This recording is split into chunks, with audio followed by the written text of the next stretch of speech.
Fala pessoal, tudo bom? Hoje é dia de podcast, é o dia do 61º podcast, o 61 para os mais íntimos.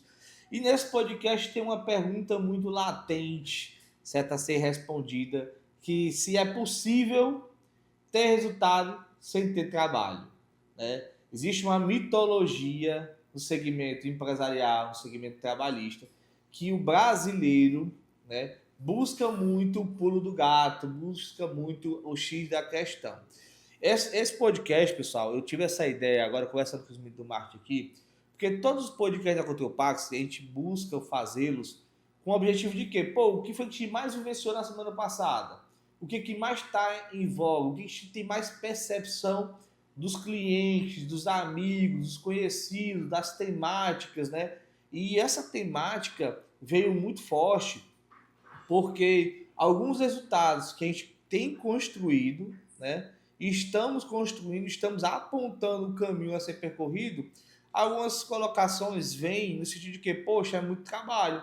E aí a resposta óbvia para isso é que não existe resultado sem trabalho. Existe o trabalho que a gente pode considerar o trabalho burro, que é um trabalho onde gera um alto esforço para um baixo resultado, e um trabalho que é um trabalho, um baixo esforço para um alto resultado. Que aí você pode até usar a lei de Pareto, 80-20, né? 20% de trabalho, 80% de resultado. E ou você tem 80% de trabalho e 20% de resultado. Tem essas analogias que a gente podemos construir.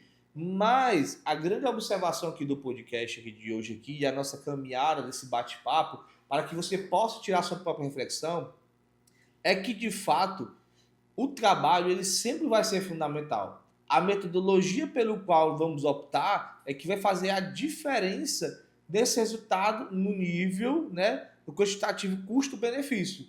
Custo do resultado, benefício do resultado, né? Custo do trabalho e benefício do resultado. Seria essa analogia que poderíamos pensar. Porque pensa comigo, toda operação do dia a dia, onde é que está a falha das grandes operações e dos grandes problemas que as empresas estão gerando, e a gente tem visto e combatido isso mais próximo da raiz que você possa imaginar. Está a partir do momento que as pessoas vão protelando, vão postergando, né, as suas atividades, buscando uma maneira de fazê-las sem fazer um trabalho repetitivo.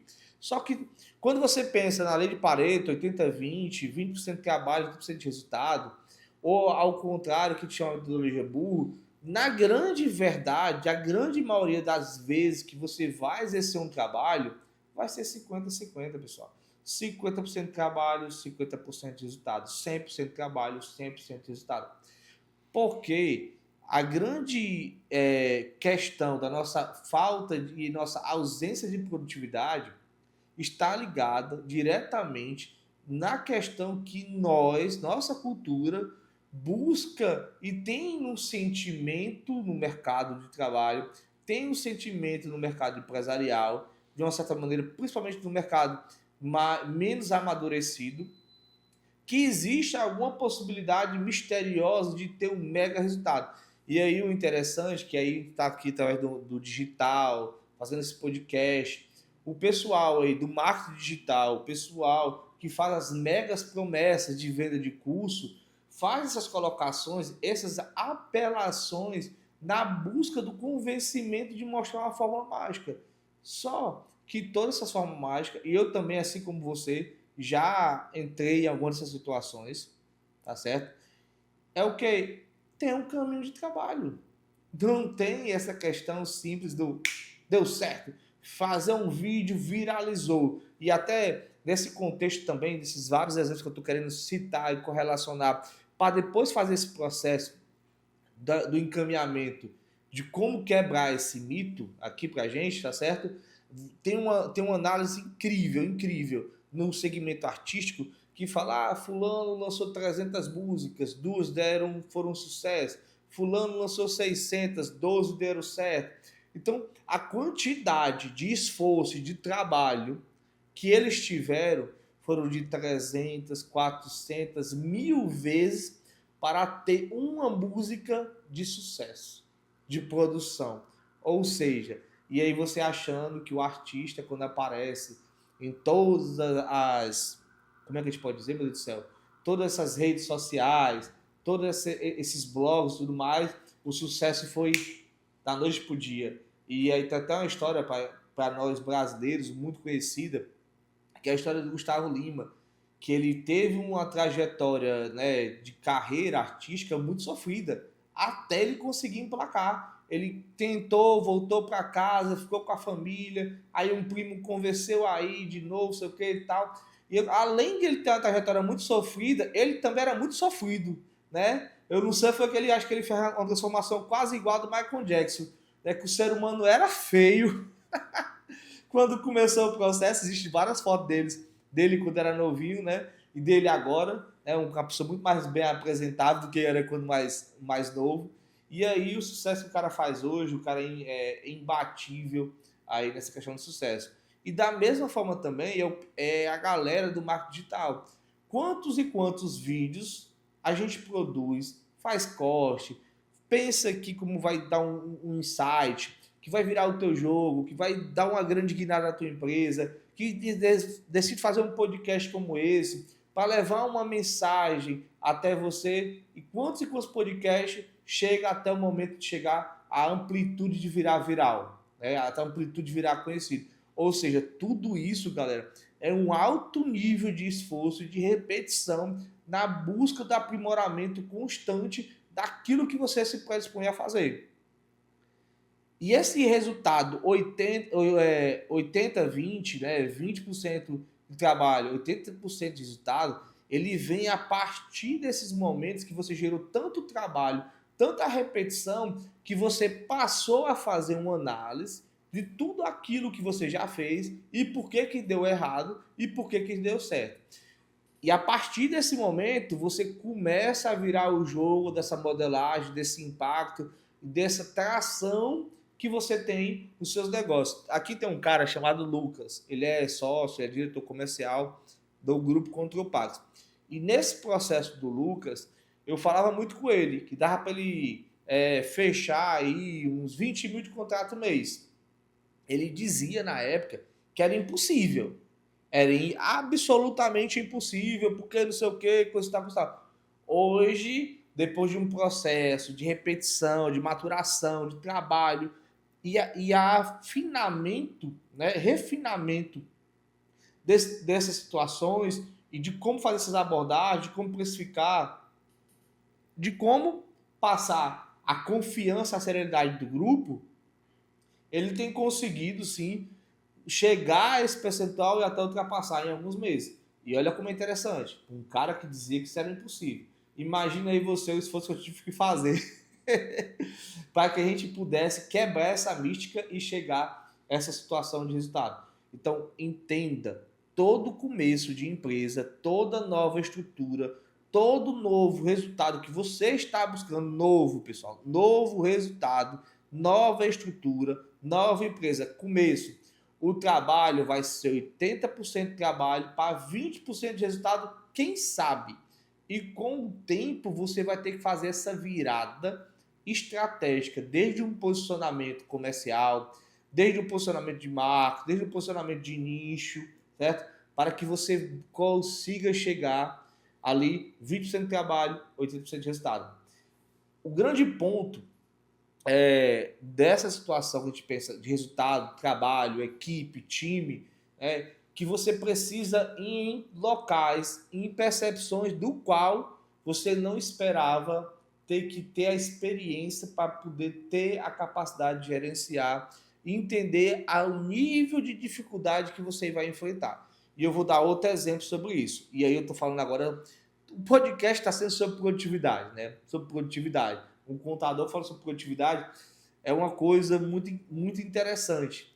Uma vez que se nós erramos a nossa produtividade, nós não temos, meu cliente, me desculpe, não. Eu tenho, meu cliente, me desculpe, uma multa de infração, dependendo da cifra que eu estiver mexendo aí, pode ser até uma cifra quase que milionária. Então, eu preciso realmente ser extremamente produtivo nas nossas operações, extremamente controle, gestão, quantitativo, dado, usar todo tipo de sistema para ajudar a gerenciar, entender o trabalho da minha equipe para tentar modelar os 20% de trabalho, 80% de resultado.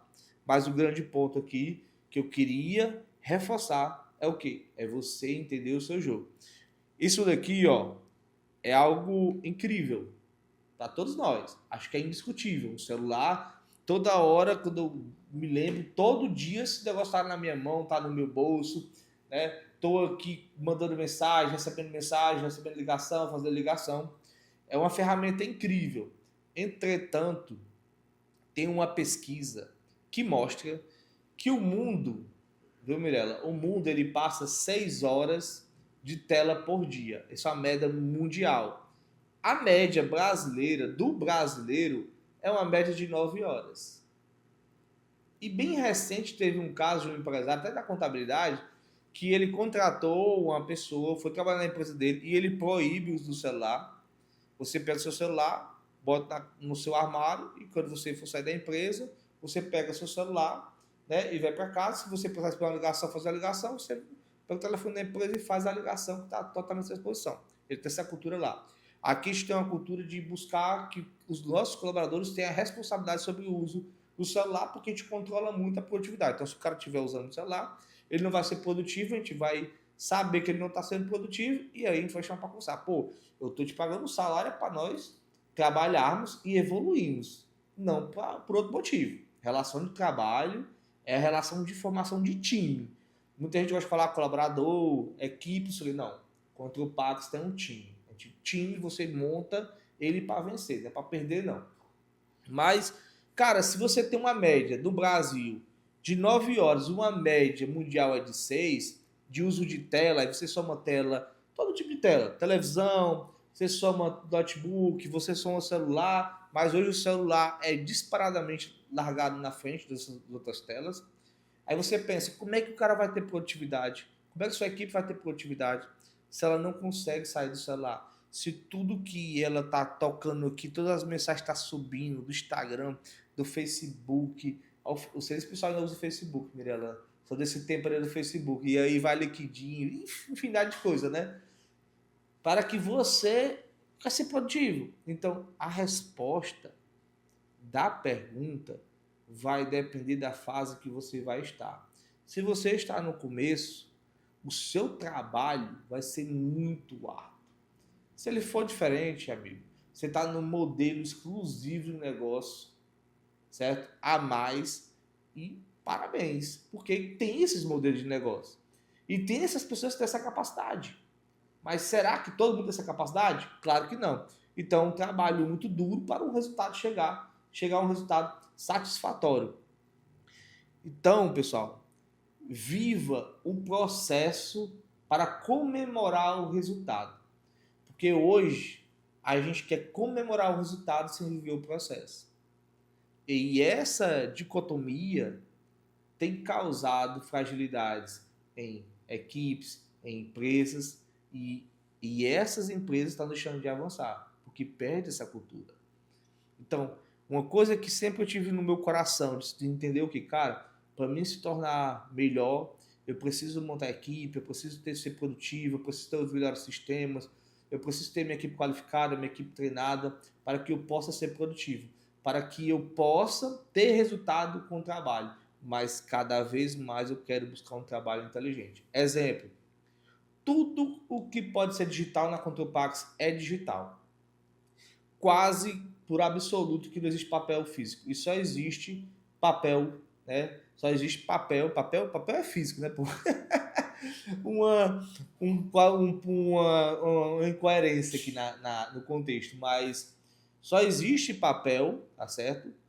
Pela necessidade do cliente e 99% das vezes, por a nossa necessidade, pelo nível de tecnologia que usamos e disponibilizamos, não tem necessidade de ter papel aqui. Isso é um ganho que a gente acredita que é um ganho de uma empresa de contabilidade digital, mas muito sólida, muito robusta para trabalhar e entregar resultado. Então, pessoal, tendo como premissa que não existe, né, resultado sem trabalho, vamos a partir de hoje fazer o seguinte pensamento. Se eu preciso entregar um trabalho de faculdade, eu preciso fazê-lo. Se eu preciso entregar 10 declarações de imposto de renda, eu preciso fazê-las, né? E aí, entendendo isso, vamos começar pelo começo de cada situação para vivenciar esse trabalho e chegar a esse resultado. E aí, por último, um dos últimos tópicos que eu queria abordar com você aqui, para que você possa refletir, imaginar, foi um caso bem emblemático agora, que a gente conseguiu recuperar aproximadamente uns 400 mil reais de imposto de um cliente. Mas o nível de operação que foi feito, remodelado, e o que ele vai economizar nos próximos 2 anos vai somar um torno de 1,5 milhão, né? Foi muito alto. Tivemos que remodelar sistema, cadastro de produto, tivemos que fazer um filtro de fornecedor, de região, de estado, tivemos que pedir benefício fiscal, enfim, fizemos tanta coisa para que ele possa ter viabilidade, que ele disse uma frase que eu achei, vou usar a palavra interessante. Se eu soubesse o trabalho que eu teria, talvez eu não teria feito. Aí eu perguntei para ele, qual foi o ano da tua empresa que tu lucrou 400 mil reais? Aí ele me falou um ano depois que acabou a pandemia, né, 2023, por ali, ele teve esse lucro, mas o ano 2024 já não teve. Qual foi o ano, né, que tu teve um lucro de 1 milhão de reais? Eu disse, não, nunca tive um lucro de 1 milhão de reais. Mas com essa modelagem, com esse nível de venda, com esse nível de operação e de compra, que tu vai conseguir alcançar por exatamente essa estruturação tributária, você vai ter. Então não valeria a pena? Eu falei besteira, né? Mas é só um pensamento, e graças a Deus é só um pensamento porque está fazendo isso dar certo. Ou seja, nossa cultura brasileira tem muito medo de viver o processo e busca muito resultado. E isso é muito ruim para as empresas e para você e para mim. E em algumas situações eu ainda me pego querendo ter o resultado, mas eu tenho me treinado fortemente para viver o processo e comemorar o resultado. E é essa a grande lição de todos esses contextos que eu quis trazer para você. Antes de começar a fazer qualquer coisa, pense como fazer, façam e depois veja o resultado, né? Veja o resultado que você estava projetando, se aquilo que você está fazendo está em direcionamento ao seu resultado. E se você tem a equipe, pessoal, a única maneira de você implantar essa cultura dentro do seu processo é treinando. Eu nunca esqueço aqui um dia de uma reunião de um cliente. Ele disse que estava fazendo uma reunião com a equipe dele e nessa reunião era uma reunião de estudo. E tinha muitas reuniões de estudo. Aí o pai dele chegou e falou assim, o pai dele estava vendo, era uma equipe híbrida, né, de tecnologia, falou assim, vou usar um nome aqui hipotético, tá certo? José, vocês estavam fazendo o que agora? Não, pai, a gente estava trabalhando aqui num estudo, vocês estavam estudando. E que horas você trabalha? Aí ele, pai, o estudo faz parte do trabalho. E é nesse processo cultural que está a minha preocupação hoje, de nós empresários entender que o estudo faz parte do trabalho, porque é o estudo do trabalho que nos favorece a um dia chegar no nosso processo no 20% de trabalho, 80% de resultado. Mas sabendo que sempre vai ser trabalho e quanto maior o resultado, maior o trabalho vai ser gerado. A conta sempre vai ser nesse sentido. Qualquer coisa fora desse sentido, pessoal, desconfie imensamente. A gente tem muito essas alegrias de ter essas surpresas, de querer ganhar algo que muitas vezes nem existe, mas que é criado no nosso anseio. Eu digo muito isso no anseio empresarial, porque se fala muito em todos os segmentos, eu usei o contexto também artístico, né, dos milagres econômicos, dos milagres, esse cara do nada surgiu, essa empresa do nada está aí, e quando você vai estudar a fundo quantos e quantos anos aquelas pessoas não ficaram batendo na tecla, buscando fórmulas diferentes para chegar a um resultado estrondoso, né? E aí as outras pessoas, né, achando que alguém... Não, é porque ele deve ter um parente X. Não, é porque alguém ajudou ele. Não, é porque algum político favoreceu ele. Não é porque isso é lavagem de dinheiro. Não é porque... Mas o cara trabalhou. E nós não reconhecemos os nossos campeões, né? Nossos campeões empresariais, essas vitórias que esses caras tiveram, porque a gente quer tirar o mérito do cara por alguma, como eu posso dizer essa nomenclatura? Por alguma bala de prata. Sendo que essa bala de prata, repito a vocês, que pode existir, pode, mas pessoal, pelo mesmo motivo que 3% da população mundial, a última vez que eu via, né, dominava do recurso da humanidade acima de 75% da riqueza do mundo, 3% da humanidade, eu não sei quanto é que é esse percentual, certo? É um percentual muito pequeno, a probabilidade muito baixa, certo? Pode também existir dessa probabilidade alguma bala de prata que pode representar ainda menos de 1,01% de probabilidade daquilo existir de fato, na realidade. É só você olhar as grandes empresas do mundo e a trajetória delas e olhar se teve alguma bala de prata. Eu gosto de olhar essas trajetórias empresariais locais, nacionais e internacionais e, sinceramente, eu só me lembro de um caso que foi quase que uma bala de prata, que foi o caso da IBM, que investiu muito no processo de digitalização de informações para um segmento empresarial. O segmento empresarial veio a crise do governo americano, a crise de 29, e aí nos anos subsequentes a crise foi, né, pendurando, e o governo contratou a IBM para fazer a digitalização da área pública. Aí essa foi a bala de prata da IBM, é uma das empresas que eu me lembro dessa operação. Olha que loucura, né? Aí você também disse também o caso do Elon Musk, que não foi uma bala de prata. Foi um cara que tentou e tinha uma última tentativa para o foguete fazer a ré. Caso ele não conseguisse, ele ia desfazer a SpaceX. E aí também não foi bala de prata. Foi alto nível de esforço para chegar lá. Enfim, galera, para ter resultado precisa ter trabalho. A única parte do trabalho é a gente pensar como ele pode ficar mais um trabalho de uma maneira mais inteligente e mais produtiva. Esse é o podcast de hoje e queria agradecer os nossos patrocinadores, como a Wise Caúca, especialista em direito fiscal, a A2P Patros, uma empresa especializada em sucessão e herança, tá certo? A X-Tech, que é a nossa empresa de ponto digital, a Logcert, certificado digital, por já fazer mais um certificado digital, né? Vou lá na Logcert. E por último, a nossa queridinha do momento, a WinPay, que é uma empresa de OPS, de cartão de crédito. Então, essas empresas nos ajudam a fomentar esse podcast e a trazer esses diálogos, essas reflexões quase filosóficas, mas de fato são experiências vividas e percebidas que, na minha opinião, tanto a minha equipe, quando escuta esse podcast, quando esse podcast chega para outras pessoas, poxa, isso que eu tenho que falar hoje aqui tem que impactar alguém, tem que servir para alguém, e essa mensagem é a mensagem que eu quero colaborar, e esse é o objetivo do Control Podcast. E muito obrigado, até o próximo podcast.